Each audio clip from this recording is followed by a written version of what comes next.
Well, ladies and gentlemen, Don Lemon apparently went to New Jersey to do some type of random street interviews.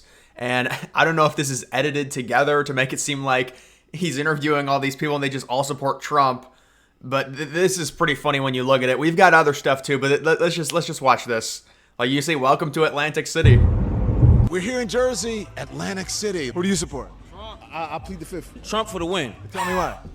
I can't really call that right now, but I just feel like she's not good for president. She's good vice, but not for the actual lead role for the country. Does it have anything to do with being a woman? No.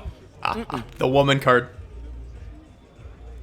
No, because I feel like women, nah, you're not going to give me that. Your money's on Harris. Yeah. Who do you want? Trump. Why don't you like Harris? She doesn't have any experience. She's the vice president. She's a... No. The problem is she has experience. That's the problem. She's got experience in the Biden administration. That's what he should say. That's the issue. Yeah, no experience. No. She has no experience. Well, I want Donald Trump. I just feel we need somebody that has a stronger background with the military and The world border. in general. She was a prosecutor and an attorney general and She's a prosecutor. Why didn't she prosecute the BLM people? a senator. She did the opposite with the You're in a BLM gambling people. town. Who's your money on? I'm gonna support the Democratic Party, but I mean, Trump looked like he got it in the bag right now. 4 years ago, it was a lot better. I made a lot more money than I do now. I know you feel that way, but that's not actually what the record shows. The economy is actually better under Biden. He's trying to trigger me. It's early in the morning. He's trying to trigger me. The economy is better under Biden. Well, no, if you adjust it for inflation, the cost of goods, it's a lot worse. Saying the stock market is better. Yeah, listen, guys. I could make a better stock market if I just printed $1 trillion for everyone. The stocks would be so high. See how that's a lack of logic. If he says the stock market, No, I'm serious. What? That's what the facts Watch show. CNN? Okay, you know what? No, that's not because I watched CNN. Trump or Harris? Trump. That's who's going to win. That's who's going to win. Who you support? I support Trump. All the people that came to this country legally, it's not fair that they're letting all 10,000 to 15,000 people or 20,000 people here illegally. Have you seen San Diego? They're coming off the boats, off the water right here, off the ocean. They got did the you forklift. know Biden was flying them in? Did you know Biden was flying them in? You didn't know that? What do you Canadians think about what's going on? bring here? up the We think we're all nuts. forklift. We're just when they watching lifted from the fence. afar and just enjoying the show. Oh yeah, and then the Canadian says, "Oh, we're making fun of you," and it just like the typical thing that they say. They've got huge issues in Canada. I think they're going to the right though. But look, I don't know. That might have been edited together. The dude's just like Trump. Hold on. No, that's not because I watched CNN. Trump or Harris? Trump. That's who's going to win. That's who's going to win. Who you support? I support Trump. All the people that came to this country legally. Oh man, that's great. And then how about this? Kamala Harris was told not to speak during this event because she was too intoxicated, but she did anyways. Apparently, Kamala's aides are having trouble keeping her sober, which is why she's only doing scheduled rallies. And we remember this. Was this when Biden took over with the death stare on the tarmac? I think this might have been this. For our president and what he has done over his entire career, but in particular as it relates to these families and these individuals, what he has been able to do to bring the allies together on many issues, but in particular this one. This is just an extraordinary testament to the importance of having a president who understands the power of diplomacy and understands the strength that rests in understanding the significance of diplomacy and strengthening alliance. So she says strengthening twice. She said diplomacy twice. She said, I think, power twice. Now, I don't know. It's hard to really tell. But listen, she had an event where it looked like she was drunk when she was at a rally. I'm not even kidding. Like, I mean, anybody would say, oh yeah, reasonably it looks like she's drunk. When she was introducing Biden at a rally like 3 days ago. We've got Nancy Pelosi allegedly calling Biden, and she told him, basically threatened him, that she would publish brutal polling numbers that trashed Biden if he didn't drop out of the 2024 race.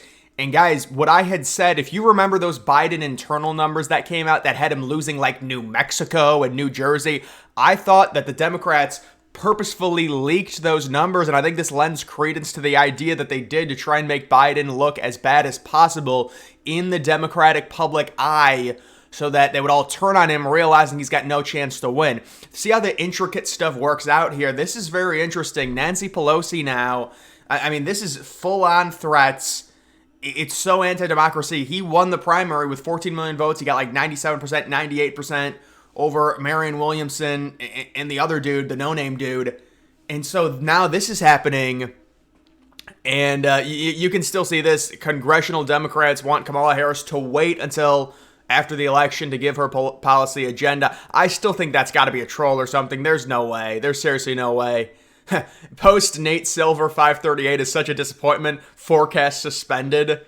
They still haven't updated their forecast. Honestly, we should all be happy. We should all be happy they haven't updated their forecast. They would probably give Kamala like a 90% chance to win based off of how they had the Biden-Trump matchup where they were like, oh, it's all right. Biden's down in every poll. Even top Democrats want Biden out, but we're still going to give him like a 55% chance to win. So I don't know what happened to them. We've also got this. This is just disturbing. Free abortions and vasectomies being provided at the DNC. And it's like they come in this truck. It's like a food truck. I'm not even kidding you. I wonder if I can find the photo. Oh, here it is. There it is. The truck of death. The truck of sterilization. It's the truck of death. They should paint it on it. Healthcare no matter where. Yeah, that's what you want to call it. Healthcare. Beep, beep. It's like a demon rising from the ground. Beep, beep. There's a lot of rumors that Kamala is having a serious drinking problem, apparently coming into focus as the campaign heats up. And apparently there's going to be, guys, this is great news. This is how these October surprises always work. Apparently there's going to be this huge book coming out on Kamala and Biden in mid-October. That's probably going to get leaked earlier because of the early voting. It needs to come out a little bit earlier. But this October surprise with Kamala, hey, there's a lot of stuff to get Harris on, even though she ran under Biden as the VP. And obviously they were going to go after her in 2020. I think there's a few things that led to her kind of skating under the rug. One being the pandemic, two being them focusing on Biden, that is the Trump campaign. But now that Kamala is the main focus, I do think there are a lot of potential October surprises. And I think the Democrats are a little bit worried about that. That's why we're seeing different reports. This is one of the funniest things ever. So Trump has a rally yesterday in Pennsylvania. He was in North Carolina 3 or 4 days ago. And this dude, who if you go to his profile, and it's just because I tweet about this, it's so ridiculous. If you go to his profile, he says he's a journalist, and he's live tweeting this event. And he says, you know, on the top, he says, I'm live tweeting this event. Trump is already 20 minutes late. Yeah, all politicians are late. That's just how it goes with the rallies and things. You're going to be 20, 30 minutes late. That is what it is. But Trump gets there, he starts this wall of live tweeting like you would, any journalist would, right? Trump's talking about, and of course it's all slanted negatively, but he's just saying what Trump is saying, trying to put a spin on it. So he's watching the rally live, and he's attentively watching it because he's tweeting about it or posting about it, you know, live. And there's like 30 different things in a thread. And then during Trump's speech, some other liberals started saying, oh, Trump, you know, said he was in North Carolina when he's really in Pennsylvania. Well, no, if you actually watched the rally, which this dude supposedly did because he was tweeting about it, you would know that he was referencing people from North Carolina that were at the Pennsylvania rally or was something like that. But he was like, look at, you know, from North Carolina. And it sounded like, oh, he thinks he's in North Carolina. They're trying to use this whole thing where Trump's old. But that if you watched the actual speech in the context, you would know that's not what it was. They were taking him out of context. And so this dude who is live posting, he's got 30 posts about it. So he's watching it very closely. He's doing all the quotes from Trump. He takes Trump out of context. He's a journalist who's live posting about it. It's next level bad. Like if you're a liberal and you just want to see a clip and you say, Trump's dumb, he's too old, look at what he says, and you see it out of context, I can understand that. It's politics. They're going to do that. But for a journalist who's supposedly covering the event live and has a thread of 30 straight quotes, the idea that you would quote him out of context at a rally that you're following live and posting about live and documenting and you call yourself a journalist, I just think it's the funniest thing ever. You can see, and then you can see you're a deceptive scumbag. He was obviously talking about a group from North Carolina, but that's not even the funniest thing. The dude is covering the rally and still does it. It's not going to be Kamala. Another coup is coming at the DNC. There's no way that's going to happen. Seriously, there's no way they could pull something like that off.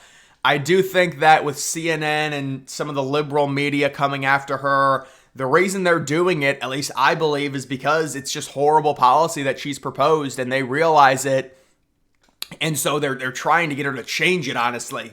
And you've even got like the Washington Post saying this stuff is terrible. I mean, look, this is how politics are. Tomorrow they're going to be kissing her ass. It's going to be the DNC, everything like that. I don't think they will change her out. Do you have a source for that? Yeah, I highly doubt that.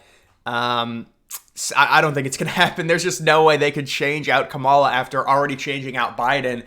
It would just be such a ridiculously bad look for them, and especially if there's no real reason to do it. And also the amount of money they've spent on Harris, the viability of it would just be, I mean, you want to talk about a bold move and honestly pretty funny if they did it, but it's not going to happen. They're rolling with Harris. I mean, you can tell with the amount of money they've spent on her and all of the, people saying, well, the leftist media is coming out against her. That's because she's got some really bad policies and they want her to win, so they're trying to steer her clear of that. And I don't know what she's going to do about the communist policy, about copying Trump and Vance. She might tweak it a little bit, but the DNC, it's going to be Biden day 1. I think it's going to be Waltz day 3, and then Kamala day 4 on Thursday. So that's how that's going to work.